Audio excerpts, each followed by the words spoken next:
So Aaron, while we're waiting on that to pop up, is the Wheat Innovation Center part of K-State or is it a standalone?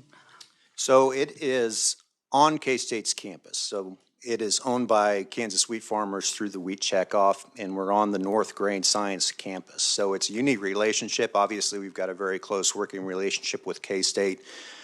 We spend approximately $1.5 million every year with K-State through the wheat checkoff to fund wheat research. And so when we built the Innovation Center, we were looking for a little plot of land, and we worked out a deal with the College of Agriculture and the university, and so we rent that land for $1 a year. So Kansas State owns the land that the Wheat Innovation Center is on, and we own the building. So that's a 50-year lease. It's a really good deal, considering it's prime real estate there in Manhattan, Kansas. So, okay. Thank you very much. You bet. Ready to go? Okay, next please. So before we get started, about the Musil Center for Wheat Innovation, I wanted to give you a little bit of an update on just Kansas, the wheat state. Kansas is still the largest producer of wheat in the United States on any given year. We fight back and forth with North Dakota for that title, but we are the largest producer of hard red winter wheat. This past calendar year, 2025, farmers planted 7.3 million acres of wheat, so that's the largest acreage crop in Kansas, and harvested 346 million bushels of wheat. That's still a lot of wheat. That's an above average wheat crop for Kansas. Kansas wheat is consumed nationwide, and approximately 50% of the wheat we grow in Kansas every year gets exported, and it has a huge economic impact on the wheat industry. Depending upon the price of wheat on any given year, it's between $1 and $2 billion of an impact on the state of Kansas. Next, please. So who are the partners we're talking about? The organization I work for is Kansas Wheat. Again, that's two different organizations, the Wheat Commission and the Association of Wheat Growers, the Wheat Commission being the checkoff agency that collects 2 pennies on every bushel of wheat. COG, our sister organization, is the membership group, trade association. So farmers can voluntarily be members of COG for $100 a year. They handle most of the public policy and advocacy work, especially Farm Bill legislation. When we built the Wheat Innovation Center in 2011, we created the Kansas Wheat Commission Research Foundation. We never had a vehicle in place for non-farmers to give research dollars to support wheat research. Only farmers pay the checkoff, that 2 pennies a bushel, and we created our research foundation, which is a 501c3, to allow others in the grain chain, grain elevators, cooperatives, bakers, milling companies to help support wheat research because it always impacts their bottom line. So we created our Wheat Commission Research Foundation, and to date we've raised over $8 million to support wheat research through our research foundation. The final partner is Kansas State University, of course. They're going to play a key role in this Musil Center, and I will get to that in a bit. Next slide, please. So what is the need right now? Well, I'll start off by saying the wheat research capacity in Manhattan, in Kansas, at Hayes, where the breeding program is in Hayes, is second to none in the world. Still, when it comes to wheat research, eyes are turned towards Kansas and to Manhattan, Kansas. It's an important place for that. Of course, we have Kansas State University in Manhattan. We have the Kansas Wheat Innovation Center. USDA has their wheat center there in Manhattan, so a lot of reasons for us to be the wheat center of the universe. What's really important, the need right now, is more research on wheat's water use efficiency. None of you are strangers to water as a topic in the western part of the state and will be for many years to come. And wheat, along with sorghum and other crops, is really low water use crop. If we get the right timing of rainfall in Kansas, we can grow a wheat crop on 10 inches of rain in a year if you get some good timing.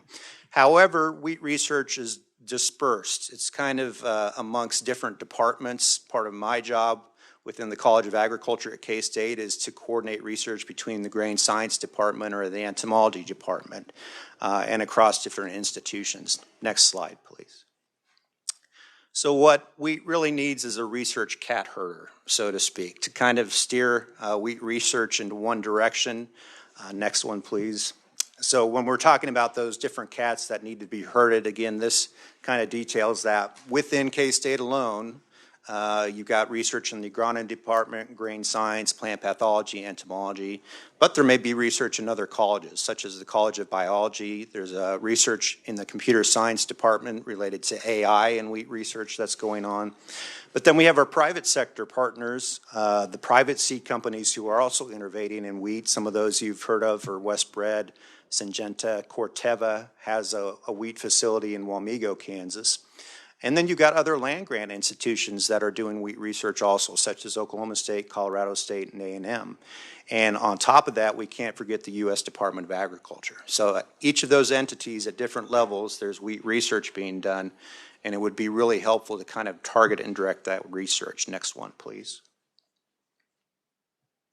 So the opportunity presented to us is one that was handed to us by a great couple who have passed away within the past year and a half, Lee and Carolyn Musel from Great Bend. They were a farming family out there at Great Bend. Lee was a longtime leader in civic activities. I did not know this until recently. He was Senator Moran's first campaign manager when Jerry ran for a seat in the Kansas Legislature. And he also worked for First District Congressman Keith Sebelius in Washington, D.C. Upon their passing, they gifted $1 million to our Kansas Wheat Commission Research Foundation. So that's humbling when someone does that. It leaves you a gift in that significance. And so we want to do right by the Musels and kind of carry out their wishes. And they were big supporters of wheat research, thus their name lended to this effort. Next slide, please. So our purpose here to create the Musel Center for Sustainable Wheat Research is really about providing that strategic oversight for wheat research with an emphasis on adding value, both to the bottom line of the farmer and the economic bottom line of the state of Kansas, while keeping wheat as a sustainable part of a crop system, again, that water use for many generations to come. Next one, please. So here's the plan. There will be a center director and staff for the Musel Center. That person will be charged with creating an inventory of all the wheat research that is out there at these different levels that we talked about. Let's get this down on paper and see who's doing what. They would then create efficiencies by eliminating redundancies in research. Unfortunately, there are sometimes both departments doing the same type of research, and that's something we want to eliminate. But importantly, we want to identify and create pathways to commercialization for traits, wheat traits, that really have the potential to be commercialized and to help out the farmers. That plan also includes leveraging additional grant funding and cultivating industry partnerships, as well as being a wheat research liaison, someone who can come and talk to this committee on a regular basis about what's going on in wheat research. Next one, please. So the structure, the funds and the center we envision being housed at the Kansas Wheat Innovation Center in Manhattan. So there's already a lot of public-private collaboration in that center. There are labs from Kansas State University that are in the Kansas Wheat Innovation Center. Private companies, Graincraft Milling Company is in the Kansas Wheat Innovation Center. So we see that new research director being housed in our center. The center director position will be created within the College of Agriculture at Kansas State University. We've already had discussions with Dean Mosier at the college, and they seem very supportive of this. And then the center will be governed by an advisory board. Next slide, please. So let's talk about funding. Our ultimate goal is to get to $3 to $4 million. Why that number? That's usually the number that we're comfortable with funding a center in perpetuity. So what we're asking is a one-time ask to help us reach our goal of $3 to $4 million. We currently invest a lot of our research foundation funds with the Hutchinson Community Foundation. We've got that money invested in stocks and bonds, and we're doing really good right now, as a lot of people are. I think our return this year has been around 15%. So the power of compounding interest has really helped us boost those research dollars. So the Lee and Carolyn Musel estate gift would be $1 million. Our request to the state of Kansas for $1 million. And then the Kansas Wheat Commission and Kansas Wheat Commission Research Foundation are committed to raising an additional $1 million through our ongoing private fundraising through the Kansas Wheat Commission Research Foundation. In addition, we'll pursue some federal grants, leverage some industry grants and industry support, and really engage all of our stakeholders for long-term sustainability of this center. Next slide, please. Our timeline is indicated here. We're in year one, as I consider it, 2026 to be year one. We received the estate gift in its complete entirety, so we have that money in hand. Again, our ask to the state of Kansas, planning and fundraising. We hope in year two we're able to appoint that new faculty position, that center director, and provide any other resources that individual needs. Phase 3 is kind of public outreach and program expansion. And we think in years 4 and 5, we would actually like to scale this up to be a nationally recognized center, just because that need does exist. Because Kansas is a leader in wheat research, a lot of people turn to us for that leadership in wheat research. Next, please.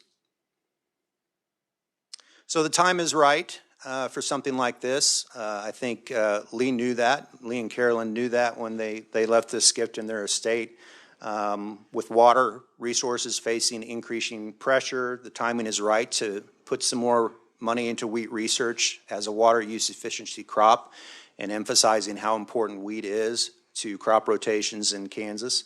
I think personally we ought to be able to talk to farmers in the western and central part of the state and say, what are your water goals for the next 5 years? What are your yield goals for the next 5 years? Here's what your cropping system should look like, how that includes wheat and other crops. So we want to provide farmers with those tools. As I mentioned, the wheat industry turns to Kansas for innovation, for leadership in wheat research. Thanks to the gift from the mutuals, that opportunity is presented to us again. And I do think wheat is entering its golden age of wheat research. In 2017, the wheat genome was sequenced. I won't bore you with all that science, but a genome is our collection of DNA.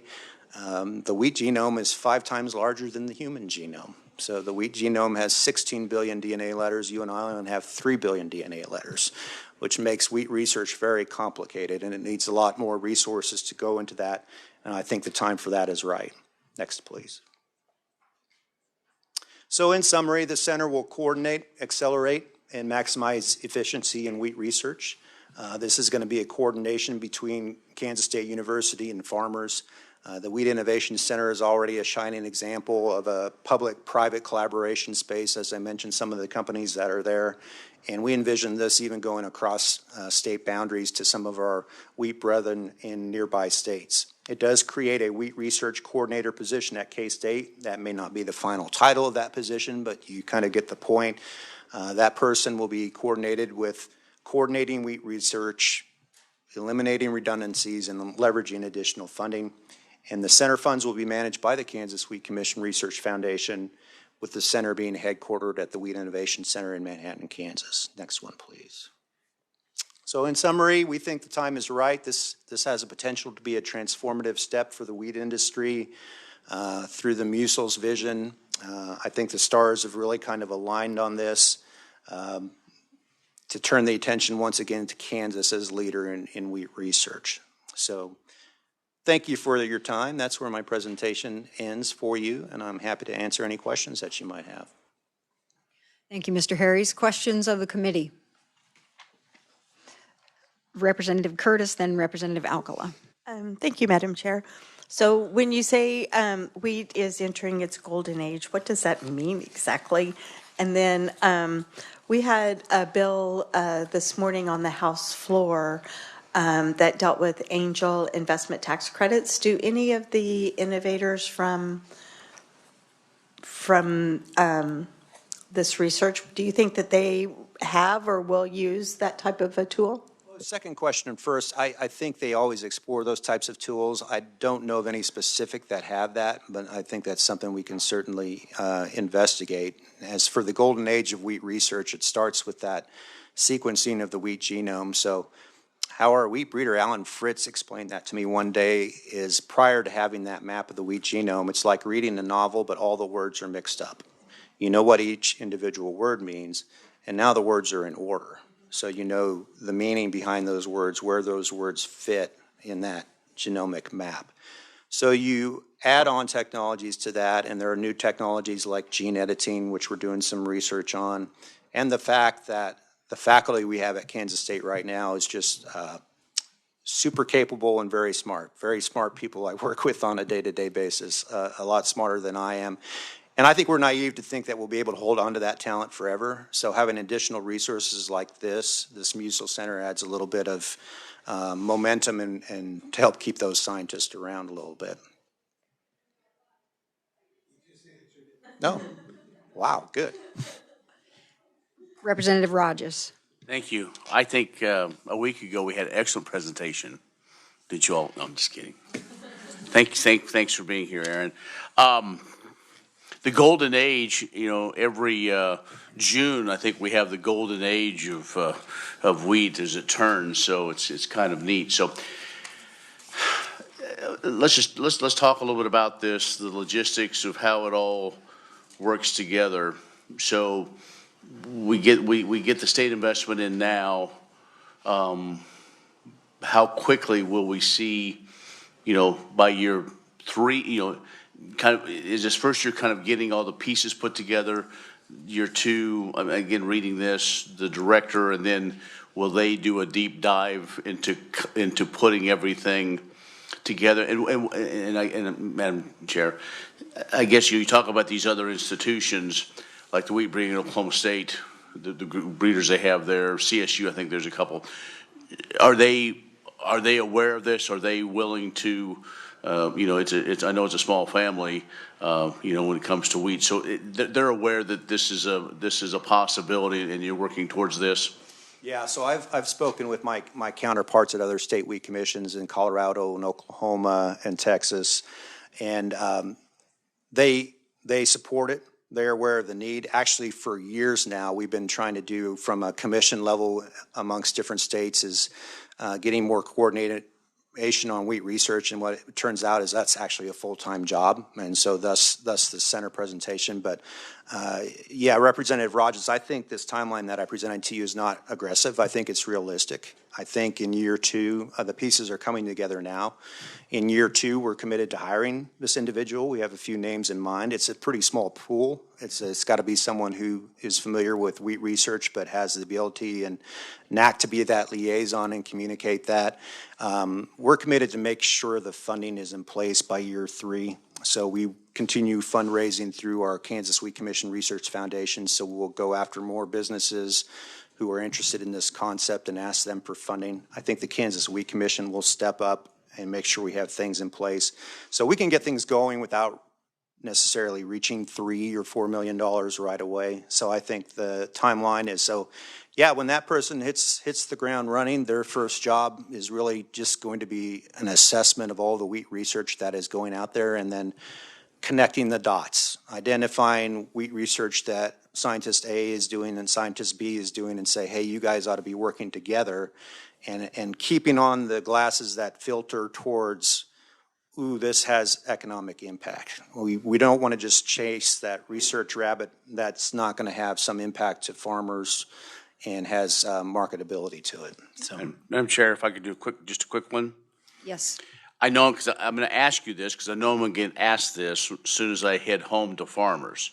So we're going to do this. How long before they want to raise the check off another penny or a half penny? I'm guessing that's been part of the discussion, because I'm sure that's going to be one of the first questions I'm going to get asked. yeah, and we're trying not to do that through this Musil Center, and the checkoff's been the same since 2013, I believe. I'd have to go back and check that at 2 pennies a bushel, and frankly, we're on the low end of the spectrum in regards to other state checkoffs, but our farmer leadership has really done a good job of managing that. We were able to pay for the Wheat Innovation Center. There's no debt on that building, and so we're able to meet all of our obligations right now with 2 pennies a bushel.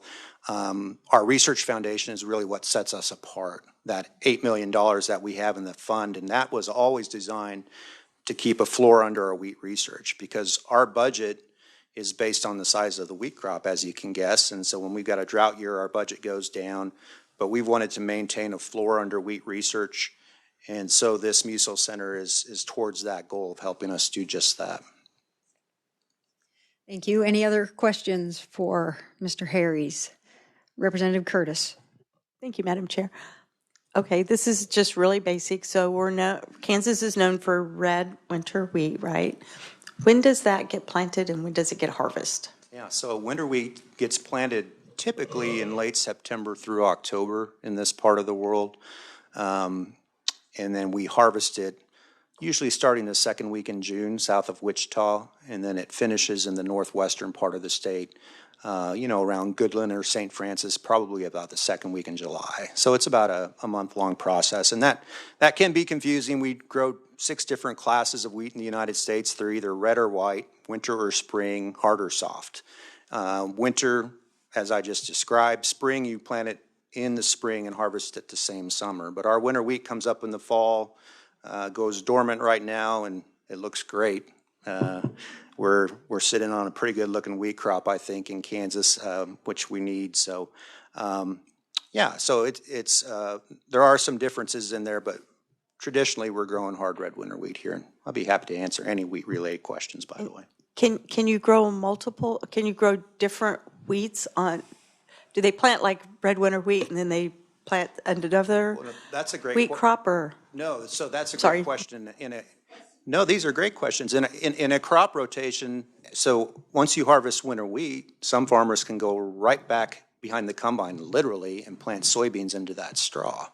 And so that is another level of value that winter wheat brings to the crop rotations we talk about, is that straw conserves moisture for the next crop. And winter wheat has value, and it's in the ground in Kansas in some form for 9 months out of the year, whether it's the straw sitting there or the green plant. It's that soil cover. It's the only green thing you see out in Kansas wintertime outside of the brown we normally see. So we've got another program called Wheat Beyond the Value of the Grain, which talks about, wheat isn't necessarily the highest price crop that farmers have, but in that cropping system, it provides a lot of value.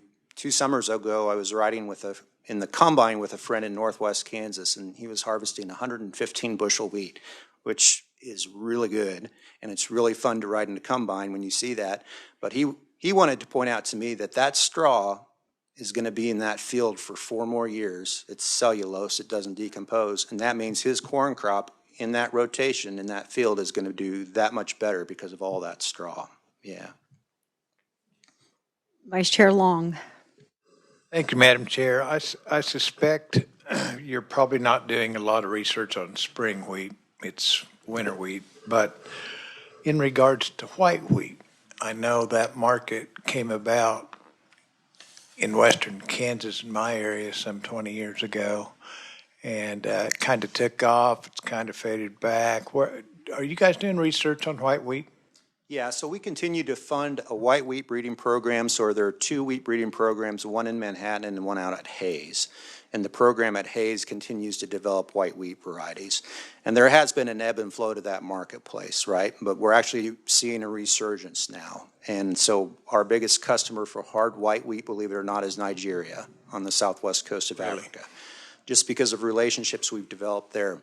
The last few years when we've been in a drought, most of our white wheat is grown in southwest Kansas, and it's been a couple of rough years. And so we lost that market to Nigeria, and it was replaced by white wheat from Australia. But now that we have white wheat production again, we are starting to feed back into that African marketplace and the domestic market too. So yeah, we keep working on hard white wheat.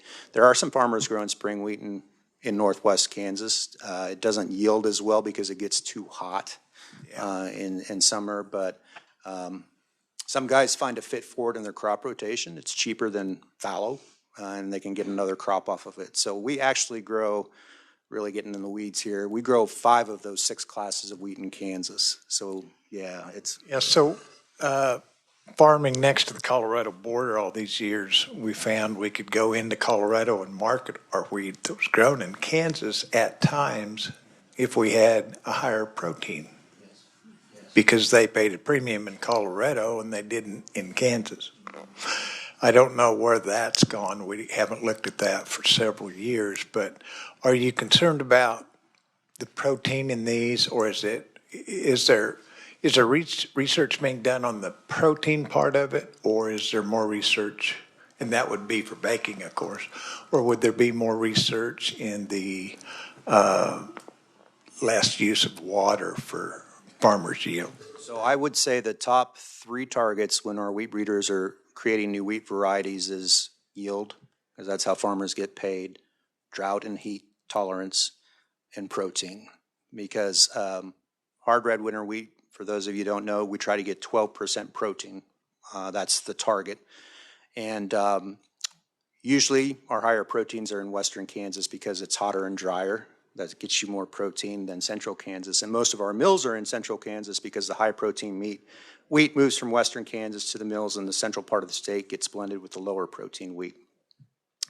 I think in the last 2 to 3 years, Representative Long, I've seen most grain elevators put in protein testing machines just in the last 2 to 3 years. And so I think that it's starting to shift where farmers could both earn premiums and at the same time discounts for the correct protein level in wheat, which I think is overdue and something that's necessary. We're starting to see technology added to combines that measures protein content in wheat real time and harvest, so that gives the farmer a lot of power to hold that wheat and wait for the right market situation and maybe capture some of that protein value. So long answer, yes, we're definitely working on protein, and that's the holy grail of wheat research, that you can have high yields and high proteins, and we know we can do that. The farmer has a big part of that through fertility programs.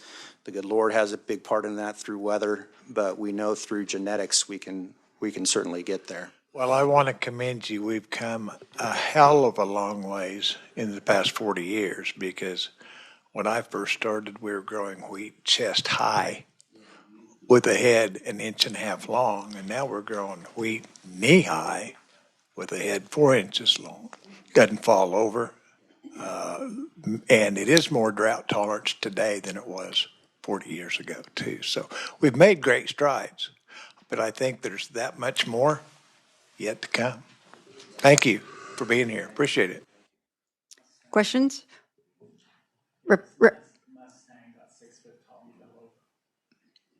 The Mustang breed of wheat. Okay. Out or turkey red, yes. Turkey red. Sin Turk. Okay.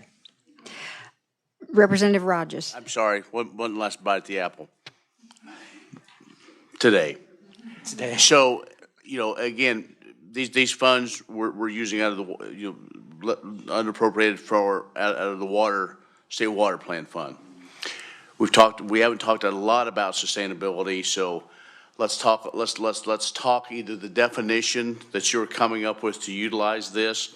Yield obviously is important, but we know in order to get acres, but also to be a part of whatever the future of what's going on in production agriculture, sustainable is, I think it's kind of almost gone beyond a buzzword, if you will, but maybe talk about that, because as this gets into the budget, this committee needs to know, if we want to defend this, they can say, okay, what does sustainable mean to this project? So I think part of what you're referring to is there's a sustainability demand. So the baker customer who ultimately uses Kansas wheat and is going to the miller and saying, we want to buy wheat from sustainably produced wheat acres. And then the miller in turn goes back to the farmer and says, what are you doing to grow your crop in a sustainable way? Or regenerative agriculture is another term. So yes, that's a key part of this. And frankly, a lot of those sustainable things farmers are already doing. It's just a matter of recording that for the purposes of the industry and getting that message back to them. So sustainability is defined in a number of ways. Sustainable meaning keeping the land in such a way that the next generation can farm the land without the soils being depleted. But we always emphasize sustainability has to have an economic component to it too. It can't be necessarily putting on less fertilizer because then you're not growing as much wheat. And so we try to put some guards on the sustainability thing. But yes, we certainly have to pay attention to that sustainability pull through the marketplace, and I think the Musil Center will certainly, as part of the inventory of that research, make sure that's part of it. Thank you. Representative White. Thank you, Madam Chair. We kind of danced around it with the protein, and you even actually said milling. I'm wondering, the milling and baking science departments, are they going to be coordinated through this Musil Center also? Certainly the research that they're doing will be coordinated through it, yeah. So we've got a really close relationship with the Grain Science Department, and the new facility that you've all supported and being built on campus is going to be huge because, we get a lot of our clients that I was just talking about, the millers and bakers who go through that research facility. So, yeah, we already fund research in the grain science department, and so I see this center director certainly bringing the grain science part into that, yeah. Yes, Representative White. Thank you. I always imagine there's good rapport at K-State between baking science but not necessarily the wheat research at Texas A&M with K-State's baking department. So that's what I'm kind of excited about. It's just the whole, from North Dakota all the way down to Texas, the millers are being coordinated on what's good where. I don't want to mislead you all to thinking there's no collaboration being done. Of course, there is. Our wheat breeder, like between K-State and A&M, they talk to each other all the time. They also have a full-time job creating wheat varieties, so they can't always collaborate on those levels.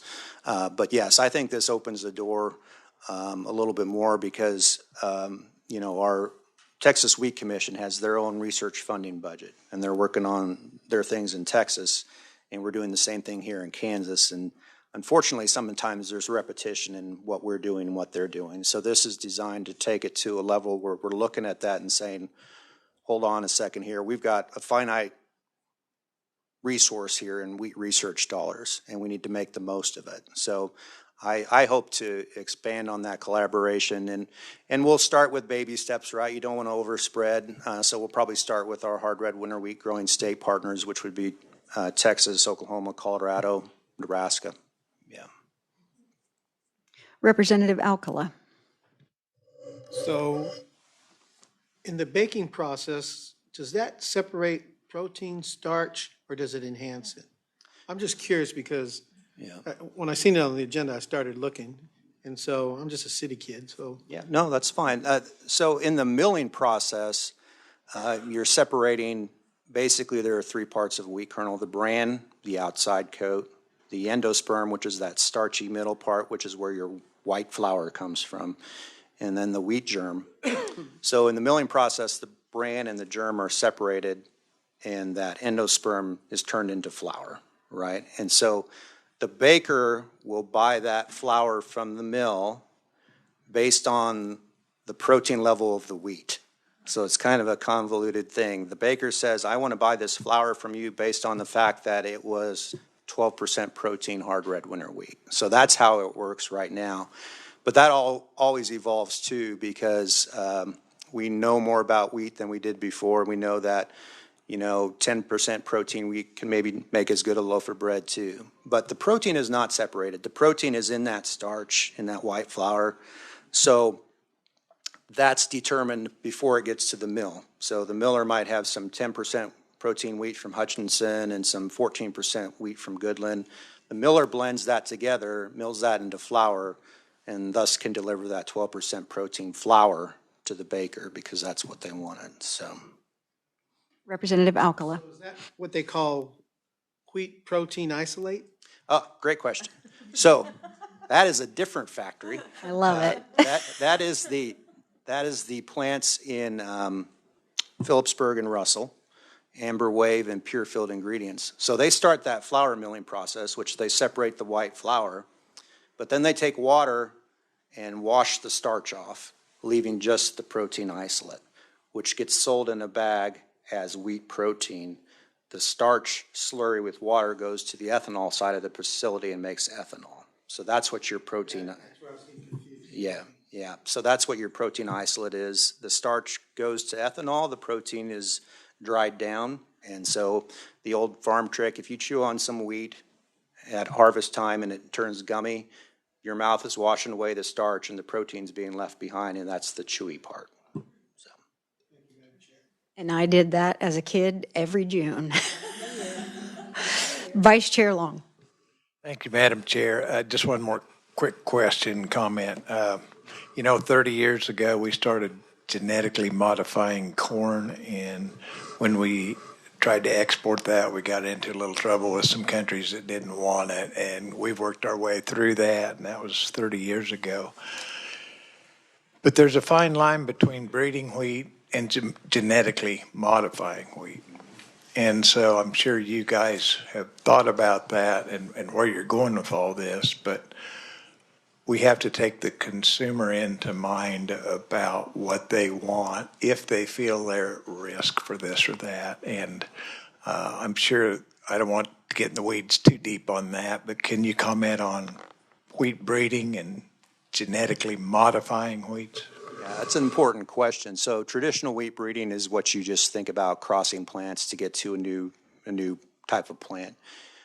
Gene editing is where you edit the DNA within the plant itself. You cut and paste, move parts around.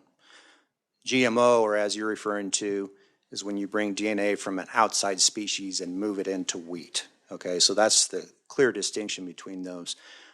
We support the GMO research, and we have entered the era of GMO wheat in the world now. There used to be no GMO wheat grown, but there is now in Argentina. The trait is called HB4. It's a drought tolerance trait that they moved in from sunflowers. So that is the first commercially grown GMO wheat anywhere in the world. That trait has been approved for use in the United States here, but to your point, Representative Long, we won't grow it yet until our markets are accepting of it. And so work is in progress on that. The two markets that typically come to mind are Japan and Europe, right? And it's changed in the last 2 years. The Japanese, their attitude has changed pretty dramatically on that. They're the realization that this is going to happen, and so they will probably adjust their tolerances to it. I think GMO is a tool that wheat farmers haven't had access to and really should have access to. It's something we support, but it has to be done correctly. It has to be done through the proper channels. So I think in 5 years, we'll probably be growing some GMO wheat in Kansas. Our consumers, yeah. And I will tell you, it's International Foundation for Food.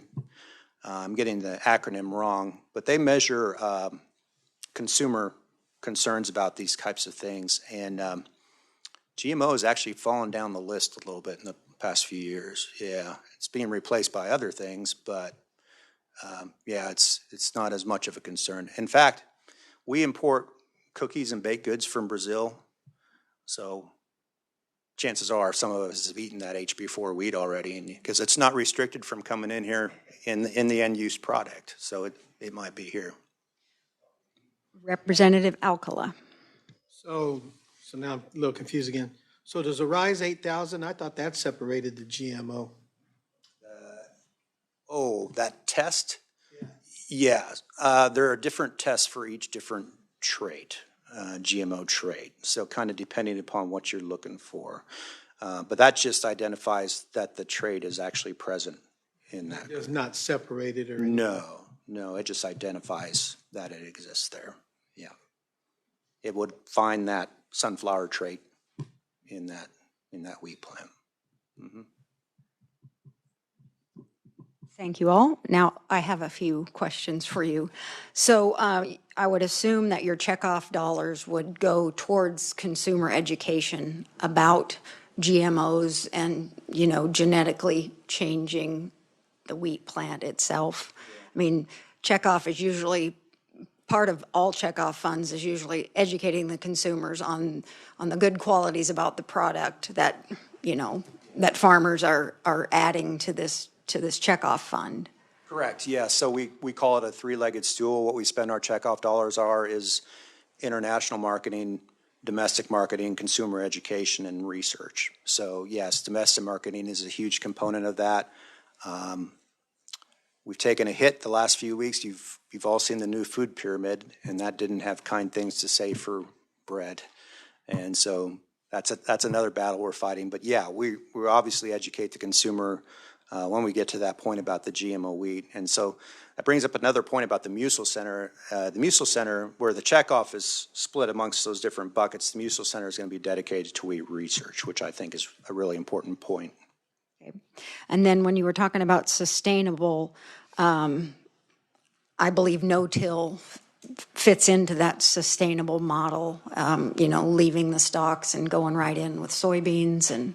And then talk to us a little bit about the input costs of a wheat crop and compare that to corn and soybeans. So input costs are dramatically high right now with the price of fertilizer and things like that. Input costs for wheat tend to be lower than other commodities. There are farmers in here who can speak to it better than I can, but the price of wheat seed, if you buy seed or save seed, is much cheaper per acre. Fertilizer, we do try to encourage a lot of fertilizer use on wheat because that correlates directly to protein content. So nitrogen use is important. And frankly, nitrogen is the biggest cost factor right now, in corn especially, but certainly in wheat. And so inputs have been a big, we went to D.C. a couple of weeks ago, me and my colleagues, and we did talk about trade. The thing about wheat is we're doing pretty good on trade markets. About 90% of the wheat exports in the United States are spread across 20 different countries. So we don't have our eggs all in one basket with wheat. And it really comes down to farmers who want that regulatory burden relaxed a little bit, maybe to onshore some more nitrogen production here in the United States. I didn't realize that most of our nitrogen and hydrous ammonia comes from Trinidad and Tobago. Can you believe that? And so I had a conversation recently with the CEO of the Fertilizer Institute and did a podcast on it, shameless self-promotion there. Global fertilizer is a three-dimensional chess game. It's crazy. It is insane on how fertilizer moves from different countries to different countries. It's a political bludgeon that some countries use. And I think what farmers need is more predictability in their input costs. That volatility is really what keeps people, and farmers have to buy their fertilizer ahead of time, putting that anhydrous in the ground in fall for the spring crop that they're going to plant. And so you'll hear different perspectives. Some say trade is the problem, but I don't know that trade is the problem with wheat as much as the input costs are a challenge. So I don't think I have a lot of answers for you right now on that, but it is a challenge. But comparatively, wheat is a cheaper crop to put in and raise than corn and soybeans. Some might argue that soybeans are cheaper just because you don't need to put as much nitrogen on, but you spray them with glyphosate if they're Roundup ready. So wheat is a pretty cheap input crop, especially if you save your own seed. You're talking about fertilizer, may or may not have to use fungicides. Pesticides are really limited. So per acre, it's quite a bit cheaper than other crops, yeah. Okay. And then when you're talking about, I grew up with hard red winter wheat. When I married my husband, who was from North Dakota, and we lived up there for a while, it was like we got married in January and we were putting wheat in the ground in April. And I'm thinking, what is going on? And so I had to learn all about spring wheat, and it was just amazing to watch it pop up and grow so fast. And we'd cut it in August, windrow it, let it dry for a couple days, and then combine it. I mean, it was a completely different world. But they were taking 17% wheat, 17% protein wheat to the elevator. So go ahead. Yeah, the reason we don't grow spring wheat in Kansas is when the grain is filling that wheat kernel, wheat likes nice and cool temperatures. So winter wheat is doing that in May when we have nice weather. Spring wheat would be doing that in June and July, and it's too hot. So spring wheat yields about half of what winter wheat does here. But you're correct, it does have higher protein. And so what happens sometimes on low protein years in Kansas is we actually bring in spring wheat from North Dakota by train. And we have a little internal operation called Operation Jack Frost, where we're trying to get North Dakota wheat out of Kansas. And so that's what we were talking about. Protein is a big focus of our research, because if we could raise the average of hard red winter wheat from 12 to 13% protein, that's a game changer, right? We don't have to bring any more of that spring wheat in. We don't have to sneak Canadian wheat across the border. So we're trying to get more like spring wheat. And you bring up a great point about spring wheat. You plant it in Kansas even February or March and harvest it in July and August. But the beauty of winter wheat is the flexibility it provides by nature. You know, you can graze cattle on it in the fall. If you get into the spring and the wheat crop isn't looking good, you can destroy it and plant another crop. You have so much flexibility in the timing of fertilizer. You can wait to see what the crop looks like in spring, if it's raining or not raining, before you invest in that fertilizer. So that's more to that, beyond the value of the grain thing, about how wheat's flexibility has a little bit of additional value to it. Winter wheat. So what is the wheat market right now? And share with the group, how many pounds of wheat are in a bushel, just the basic about marketing wheat. Yeah. So a bushel of wheat weighs 60 pounds. And, right now, farmers doing really good if they're getting $4.50 to $5 for a bushel of wheat, depending on where you live in the state. We would like to see that obviously much higher than that. But there is a lot of wheat in the world right now and an excess supply. And so the first thing you need to do in supply and demand is get rid of some of that supply. And we're doing really good on exports of wheat right now because it is so cheap, because the value of the dollar is lower.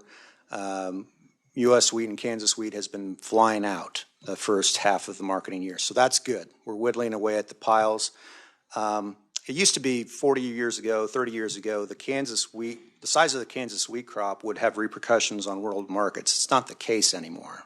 Back then, Kansas was one of the largest wheat producers. The Soviet Union was our largest importing customer, and now Russia is our largest competitor. The tables have completely turned. So the Kansas wheat crop doesn't have that big of an impact on the global marketplace. But there continues to be a market, as I mentioned earlier. We've got, a lot of overseas markets, expanding markets in Indonesia, Southeast Asia. Our eyes are certainly turned towards Central and South America, because a big part of getting wheat exports to where they go is the price of getting them there. So the shorter the distance, the cheaper the wheat. We can rail wheat into Mexico. We can send it by ship down through the Gulf of Mexico. So Central America, South America, Mexico. Mexico is probably going to buy 4 million plus tons of wheat this year from the United States. So that's more than the Kansas harvest, that's for sure. But countries like Colombia, Venezuela, Peru, Guatemala, Ecuador, Brazil, Venezuela, believe it or not, has been a good wheat buyer even through the last several years. So I don't know if that answers your question. Yes, I have one last question, and then Ranking Minority Carlin has one. Tell us a little bit about the advisory board. Is there any blueprint for that? How many people are going to be on it? Who's going to select them? So ultimately, the Kansas Wheat Commission Research Foundation has its own board of directors, but we see an advisory board for the Musil Center that would probably be made up of representatives from my organization, Kansas Wheat, the Wheat Commission, and Kansas Association of Wheat Growers. There's a Kansas Wheat Alliance, which is also in our building. They commercialize the new wheat varieties that come out of Kansas State University. There's the Kansas Crop Improvement Association. They are in charge of the certified seed program in the state of Kansas. And then we probably have a few seats for private partners, whether that be from some of the seed companies I mentioned or some of the grain handling companies. So we kind of envision an advisory board of probably 9 to 11 people, somewhere in that range. Really kind of working through that visioning process right now. Okay. Ranking Carlin. Thank you, Madam Chair. I think I heard you say the price of wheat was about $4.50 to $5 a bushel. I remember as a very young woman that was what we hoped for every year, and that's been a while. So it seems to me like my wheat brought much more than that this year. Did I misunderstand you? No, it depends on when you sold it. So I'm speaking in cash prices, not futures market price. And your colleagues can chide me. They maybe didn't get that good a price for the wheat they sold. But it depends upon whether you've got a futures contract on the Kansas City wheat contract. But the wheat price does rebound a little bit towards the end of the calendar year. But right now, the wheat price, it shouldn't be as low as it was 30 or 40 years ago, but that does happen. But at the same time, I think 2017, the price of wheat was up above $8, $9, $10 bushel. It really just has to do with these market hits that happen. You know, every time Russia starts a war, our wheat price tends to go up. I could have showed you a historical graph of that, but yeah, we could go on all day about how the farmer's probably not receiving the price they need. So, but you told us that right now the price is about 4.5 to 5. Yeah, is that what you? Well, I got much more than that. Oh, okay. 50 cents under that. So, and is that the wheat that we harvested in June? Yes. Oh, okay. Well, we sell the day we harvest. Well, if you got a good, I'm glad you got a better price. So, all right. Good.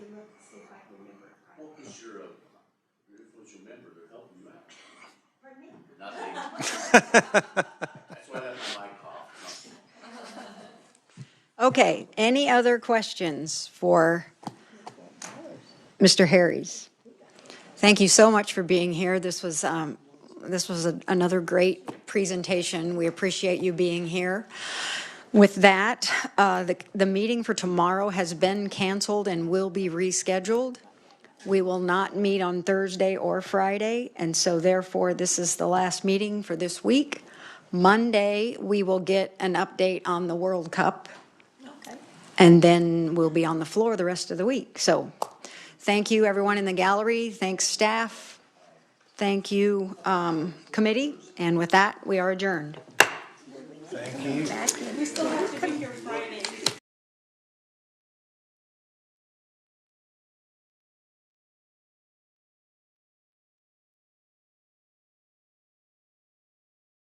Do we do anything in the second half of the after turnaround? We're going to have just a couple more of these kind of meetings, and then, yeah. Not I don't anything. have not gotten a bill from